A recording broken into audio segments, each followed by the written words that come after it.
Part of Star Trek's charm is that it's unmistakable. From the utterly unforgettable design of the ship to all those rubber aliens and the occasionally cheesy special effects, you always know when you're in Star Trek land. Tonight, we go behind the scenes to check out the reality of dressing up space.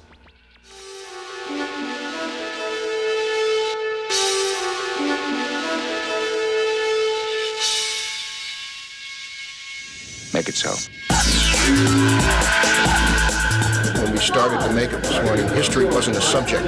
It's not like it hurts or anything. It's just that you can't touch your face. You're much more attractive than the average girl. It's a corset. It was the era of the miniskirt. Everybody wore miniskirts.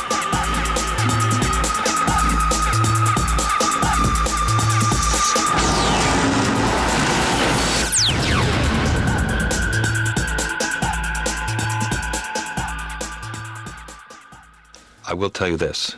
When we negotiate our contracts, Paramount's company line is that the ship is, in fact, the star of the show.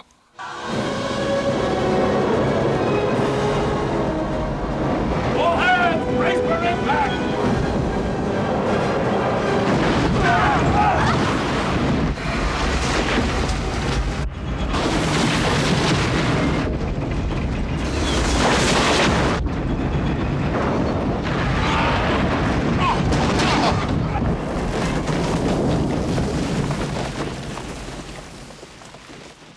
For 35 television years and millions of light years, the Federation Starfleet have been roaming through space in ships that, in design terms, have changed very little from the mother of all starships, USS Enterprise NCC 1701. Yes, even in space you need a license number. Almost any design they would have chosen would have become the institutional vision. And even if you didn't like it initially, you'd grow accustomed to it and then expect it and then feel cheated if you didn't have it. Whatever we came up with had to be instantly recognizable. And to sell the speed, it would probably have to start in the distance as a tiny speck of light and enlarge and come right by your head or go the other way. So in that couple of seconds, you had to be able to recognize it. I spent a lot of money on old Buck Rogers and Flash Gordon comic books. And I pinned all of it up on the board and said, that I will not do. No fins or rockets. Kind of began to fence me in a little bit. I needed fencing at that point. Outer space. She was a ship based on the reality of a Navy ship, with all the Navy's very familiar rules, regulations and sections. Bridge, engineering, port and starboard, and of course, a captain and his crew. To Captain, USS Enterprise, from Starfleet Sector 9. Inauguration ceremonies, Altair 6, have been advanced 7 solar days. In this forward-thinking universe, a starship without an alien officer would be as adventurous as boiled cabbage. But back in the days when glue was really glue and rubber was something harvested from a tree, it all started with 2 tiny appendages. And even they were a hard graft. What do you call those? I call them ears. You're trying to be funny. It's a painful process. Not putting the ears on, not gluing them on, but getting them unglued is very painful, and Leonard's ears hurt him all the time. And so he came to me and said, Bob, can we do something about those ears? I said, I know what we can do.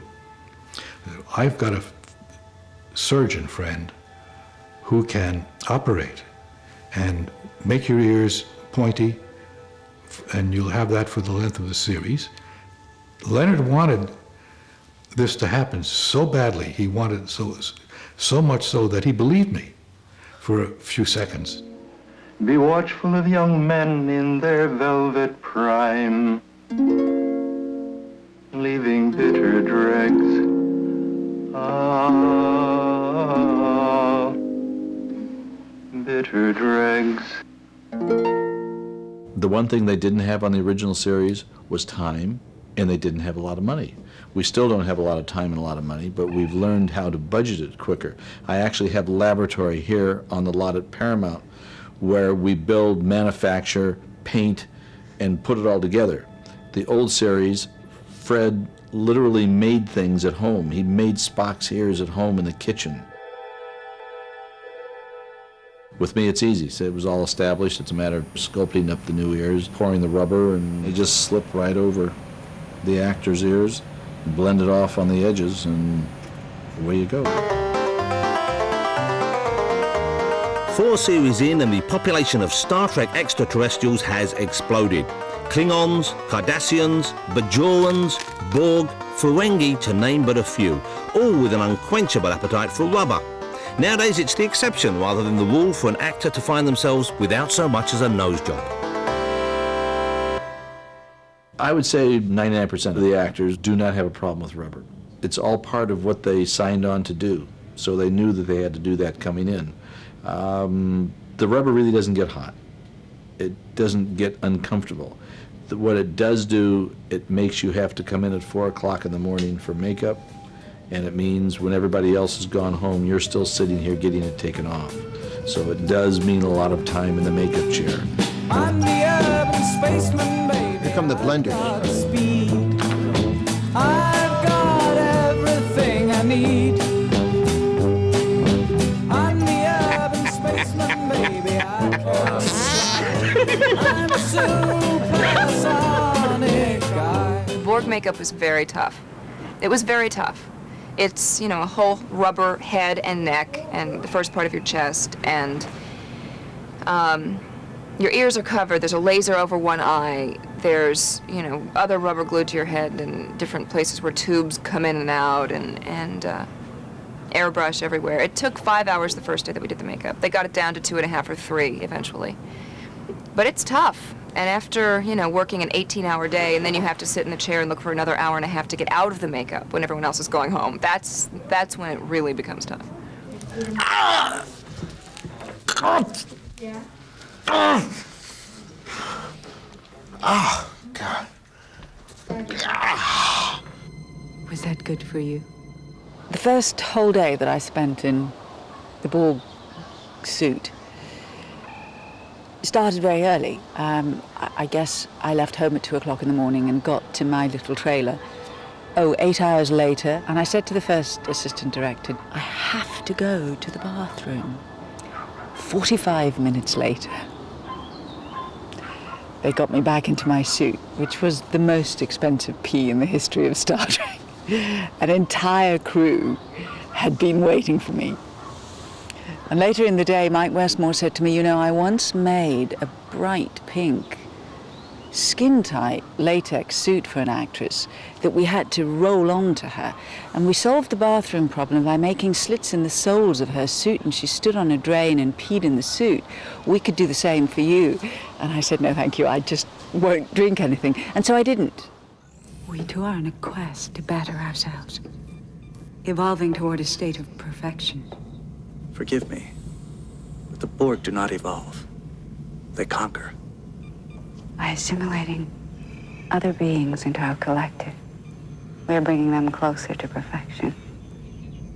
Somehow, I question your motives. That is because you haven't been properly stimulated yet. Behind every alien is a background alien, and Quark's Bar, the social hub of Deep Space Nine, required a few regulars. One of original 9 heads, new heads that we designed for Deep Space Nine, it was a character called Morn, and when he walked in and the director looked at him and said, I want that one, put him at the bar, and he sat at the bar for the next 7 years. Evening. Hello, Morn. We called him Morn, almost like Norm on Cheers. And the same man played it for the entire 7 years. The funny part was the scripts would come out and there would be lines for him. And then by the time we got done shooting it, the lines were gone. So he never spoke in the 7 years. Well, no, I don't want to hear it. Not one word. Decking out the non-humans was one thing, but what about the costumes for everyone else? What would 23rd century women wear? The costume designer from the original series, Bill Tice, had one theory. 23rd century women would wear anything so long as it looked like it might, just might, fall off. Oiling my traps, darling.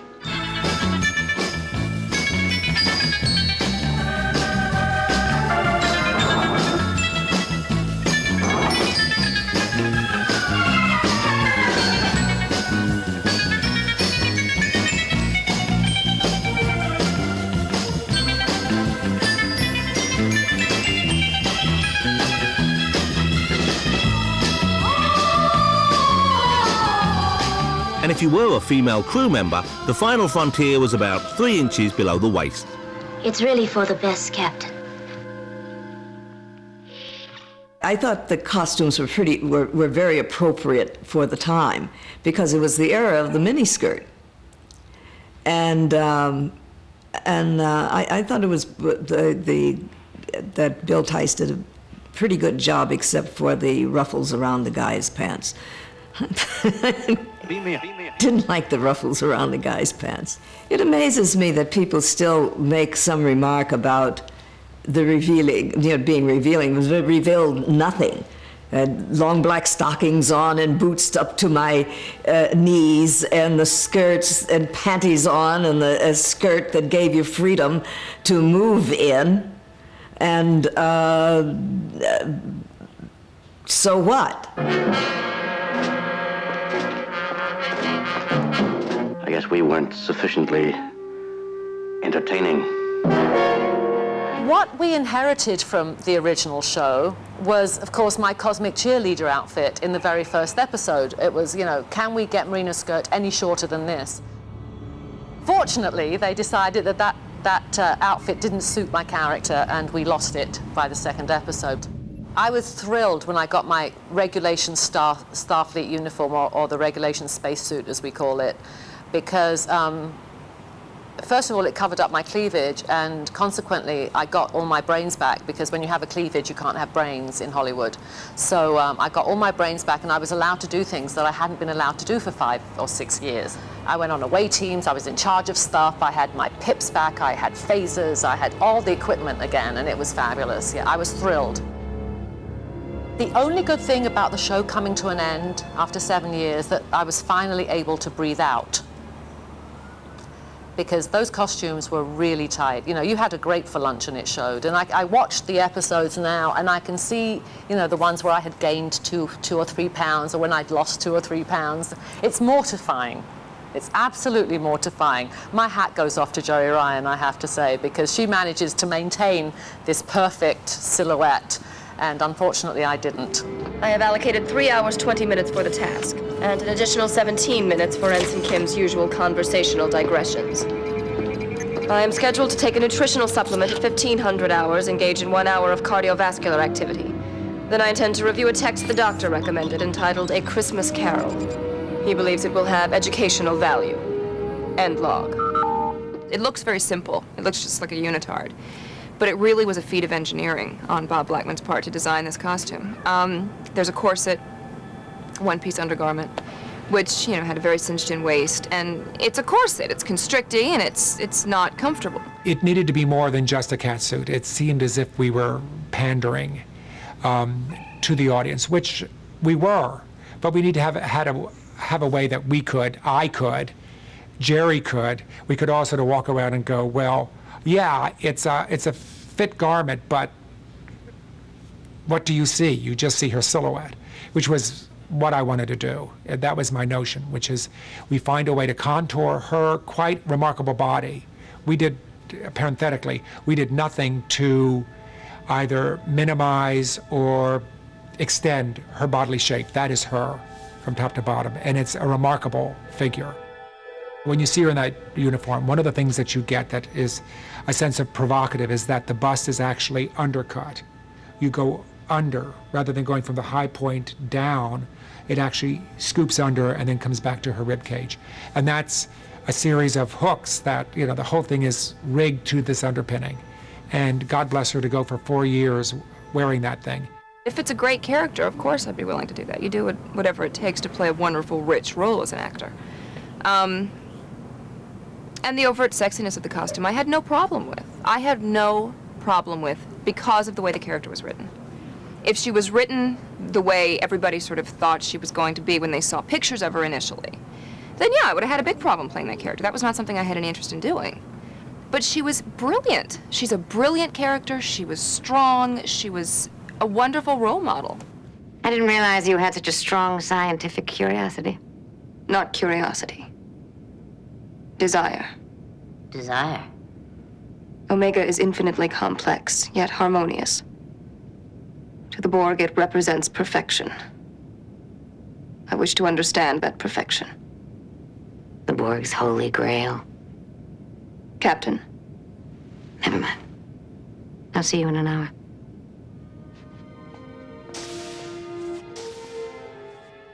I loved my costume. From day one, I loved it. I mean, I'm an odd duck because I don't like glamour. I don't like being touched and fussed with. Can't bear it. I love to act. This other bit missed me somehow. So shucking myself into that suit every day was an absolute pleasure. Really was. They could have done something a little more enhancing with the suit for those of us with figures like 14-year-old boys. But the sheer delight of its ease. It was compact. It was simple, streamlined. Loved it. Loved it. That you could nap in it was heaven.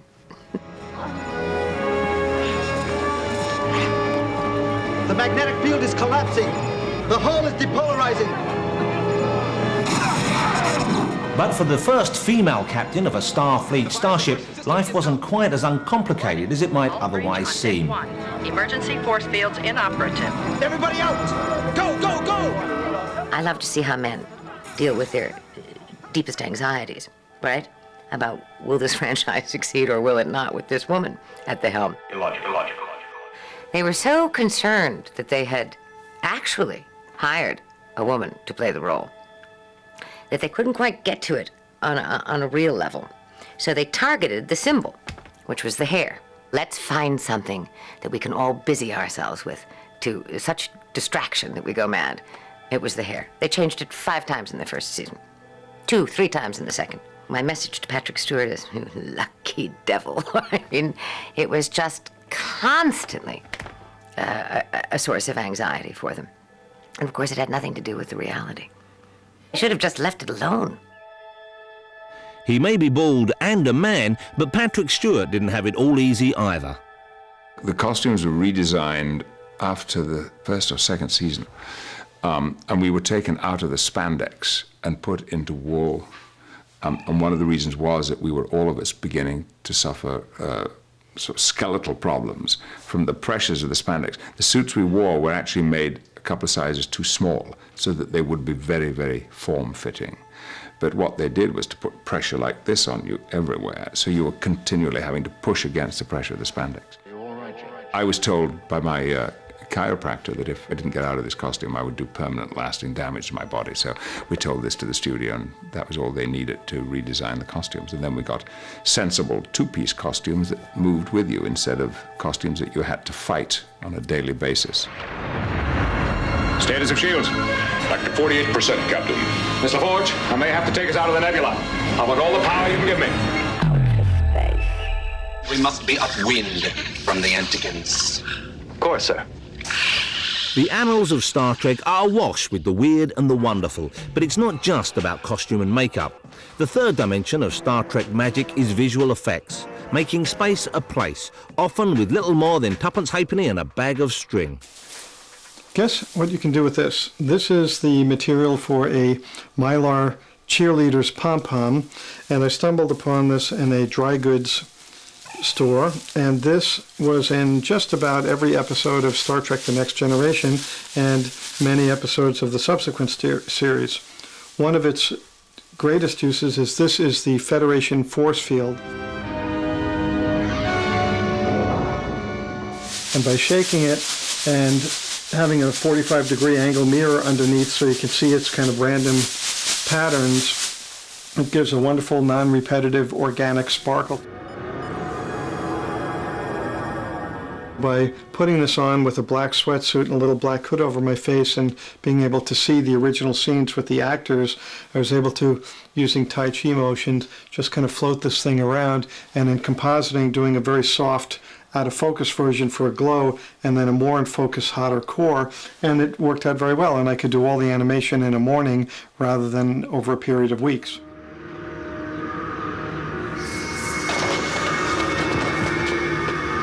I need an emergency medical team down here. On our way, Captain. The transporter effect, of course, one of our most famous effects on Star Trek, was originally basically created by a person taking little tiny bits of aluminum foil and I think some aluminum perchlorate, which is sort of a powdery version of aluminum, and then just sprinkling them and letting them fall through the air against a black piece of cardboard, illuminating that from the side with a very bright light, and then photographing that. And when the characters were filmed walking into the transporter, they would step on the pads. Captain Kirk would give the order to energize. The actors would then step off, but in the lab, after the film was developed, they would superimpose the actors fading out and this fluttering aluminum, fading in, and that's what created the transporter. It was a very simple, practical, optical effect. Are you all right, Jim? Over 35 years, technology has, of course, improved. In particular, computer-generated imagery, CGI, has helped Starfleet go where no one has gone before.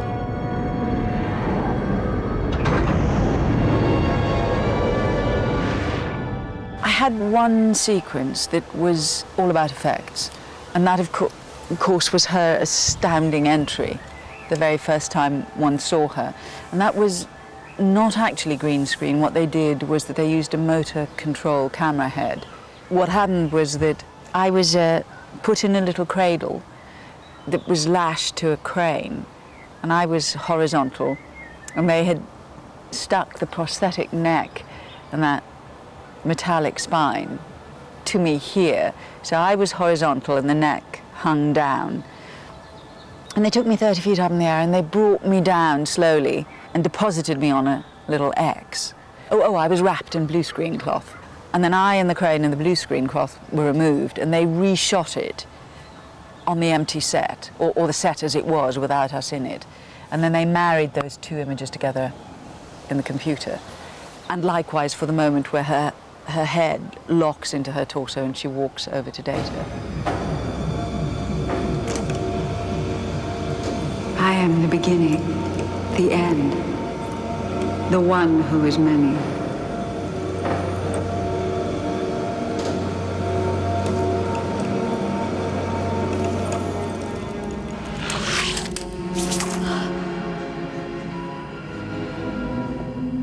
I am the Borg. But no matter how high or low-tech the visual effects, they would all count for nothing if it were not for that little extra, without which Star Trek just wouldn't be Star Trek. Cisco to Defiant.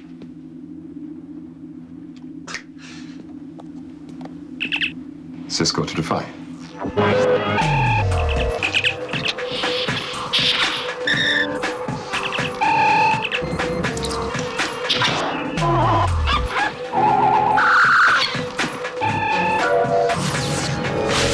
David Voyager, beam us out of here. And although sound in space doesn't actually happen, a silent photon torpedo fight just wouldn't, well, it just wouldn't. Photon torpedoes, fire!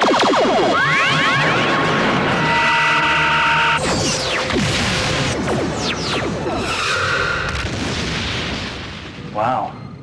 Wow, indeed.